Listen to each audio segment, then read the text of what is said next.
talk to you guys about my top favorite rides at Disneyland and at Disney California Adventure. Also, I got a new microphone, so now my voice will sound a little bit better than using my AirPods. Anyways, let's get started with my top favorite rides at Disneyland and Disney California Adventures. Coming in at number 10 on my list is the Incredicoaster. This is a steel roller coaster located at Pixar Pier in Disney's California Adventure, or as what we like to call it, DCA.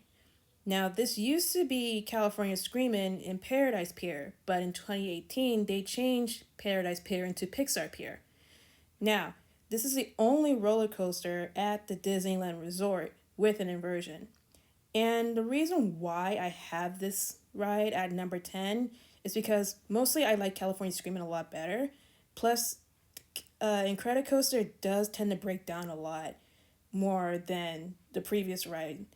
And although I do like the smell of the chocolate chip cookies when you go down the second tube on the ride. Anyways, do you prefer Incredicoaster or California Screamin'? Leave a comment down below which one's your favorite. Coming in at number 9 on my list is Grizzly River Run. This ride is located in Grizzly Peak in DCA.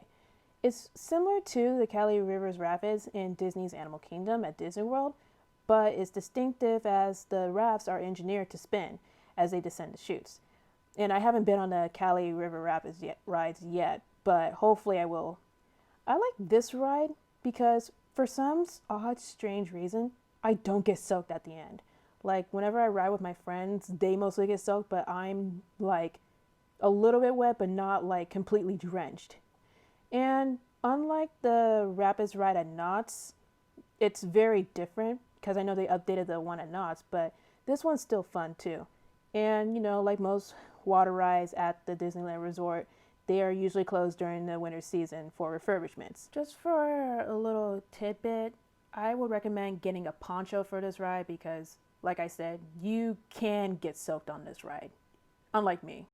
Coming in at number 8 is Star Tours, or what it is now called Star Tours The Adventure Continues. This is a motion simulator attraction located in Tomorrowland. In the Adventure Continues version, it takes passengers on a turbulent trip across the galaxy as C-3PO and R2-D2 attempt to safely return a spy to the Rebel Alliance. This version features locations and characters from episodes 1 through 3 and 7 through 9, while in the original set guests on an excursion trip to Endor while being caught in an altercation between the New Republic and the Galactic Empire. That one featured Captain Rex, or RX-24, along with C-3PO and R2-D2, and it took place in the original trilogy, which is 4 through 6. I do remember going on the original version of the ride, and I'll be honest, I do like that version a lot better. And yeah, the graphics are not the greatest and everything, but I do miss Captain Rex guiding the trip. Fortunately, you can see Captain Rex again, but instead of Captain Rex, he is now DJ Rex at the Cantina in Galaxy's Edge, or what a lot of people just like to call it, Star Wars Land. Now, this ride is also located in Disney's Hollywood Studios at Disney World in Florida as well. Also, which version of the ride do you prefer? Adventure Continues or the original Star Tours? Let me know in the comments down below. Number 7 on my list is Splash Mountain. This is a log flume ride in Critter Country, based on the characters, stories, and songs from the Disney movie Song of the South.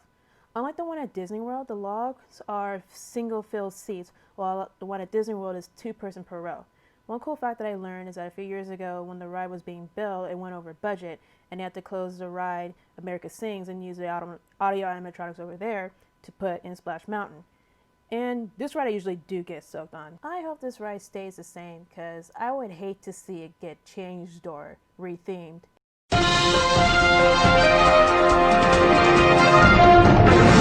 God damn it. Splash Mountain is actually going to be rethemed into The Princess and the Frog, both at Disneyland and Disney World.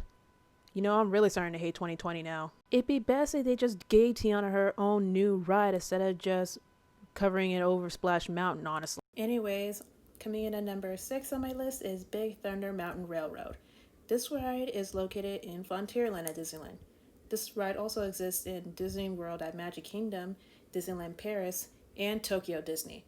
It's one of my favorite roller coasters, and plus I love trains. I've been on the one here in California, and in the one in Florida as well. The one I really want to go on is the one in Disneyland Paris, because I heard that one is a little bit better. But apparently, because of the whole coronavirus, no one in the US is allowed to go to Europe as of right now. Hopefully, we can go back. And then someday, I'll be able to ride the one in Disneyland Paris. I'll get to it eventually. Coming in at number 5 is the Matterhorn Bobsled, which is located in Fantasyland.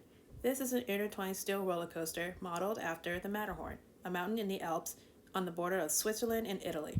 This ride has 2 tracks, the Fantasyland track and a Tomorrowland track, named for the size of the mountains where their loading lines are.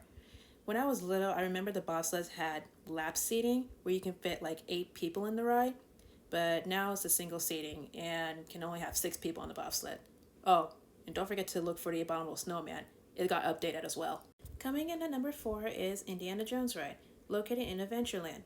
This is an enhanced motion vehicle dark ride where guests accompany Dr. Indiana Jones on a turbulent quest through the dangerous Lost Temple. As originally built, the Chamber of Destiny only has one actual operating door and corridor. There are 3 doors, but the second door is the only one that opens. And each door was a different chamber and a decoy tracks leading to the other 2 doors. But as of 2015, the machinery used to rotate the room had been deactivated. I've actually gotten stuck on this ride twice in one day with a few friends. But the cool part is we got a fast pass for this ride because the wait time was a little bit long. And, well, let's just say I don't want to ever get stuck on this kind of ride again. Number 3 on my list is Space Mountain. This is an indoor space-themed roller coaster located in Tomorrowland. Unlike the one at the Magic Kingdom in Disney World, this one has only 1 track and is a 2-person per row. One thing that I love about this ride is that it changes themes during the different times, especially during the fall time when it's like close to Halloween. The ride changes into Ghost Galaxies, and from May to June, it changes into Star Wars themed Hyperspace Mountain. And if I had to choose between which one to be permanent, I would definitely choose Ghost Galaxy. Only reason why is because it's scarier, seeing like the scary monster projection, and because the ride does go a lot faster than usual. Also, you might want to get a fast pass for this ride as well, because the wait time can get as long as 2 hours. Number 2 is Guardians of the Galaxy Mission Breakout. This ride is located in Hollywoodland, or what is soon to be merged into Marvel Land, aka Avengers Campus, in DCA. This is a drop tower dark ride. Rocket Raccoon recruits guests to attempt to free the rest of the Guardians of the Galaxy from display within the Collector's Fortress. I really like this ride, especially when the elevator, you can experience different songs in the ride, like songs from the Jackson 5, Elvis Presley, etc. It's like really random at the time. Also, during the Halloween season, at nighttime, the theme changes into Monsters After Dark, where guests help Rocket rescue Baby Groot and distract the monsters to escape. I'm not a big fan of drop rides, especially like this one, but I will go on this ride as well as Tower of Terror and Disney World. Get a fast pass for this ride too, because along the wait times for this, like you can be standing in that line for like 2 to 3 hours, because usually it's like random at most times. And finally, at number 1 is Rise of the Resistance. This ride is so awesome. Located in Galaxy's Edge, this attraction is a trackless dark ride, walkthrough, and motion simulator and drop ride system that puts guests into a middle altercation between the Resistance and the First Order. Oh no! Don't worry, you'd make it out alive. One thing that's really cool about this ride is that part of it, where the ride starts in the queue line, and the guests enter the Resistance encampment and head into the ancient caves that's housed of the Resistance Control Center, where you are given a mission by BB-8 and a hologram of Rey. And after getting the mission, you board a transport ship to get escorted by Poe Dameron and the other X-Wings. Then, the ship gets captured by the First Order Star Destroyer, and pulled inside a hangar bay filled with stormtroopers. And then you are taken into a cell where Kylo Ren and General Hux discuss your interrogation. But thankfully, a member of the Resistance rescues guests and board them on a hijacked First Order fleet transport pilot by an R5 unit to travel to an escape pod. But in order to go on this ride, unfortunately, you have to get a virtual fast pass that requires guests to register for a boarding group on their phone to gain access. And you can get that on the Disneyland app. And you have to be in the park in order to get it. So if you really want to get on this ride, I recommend getting to the park as early as you can.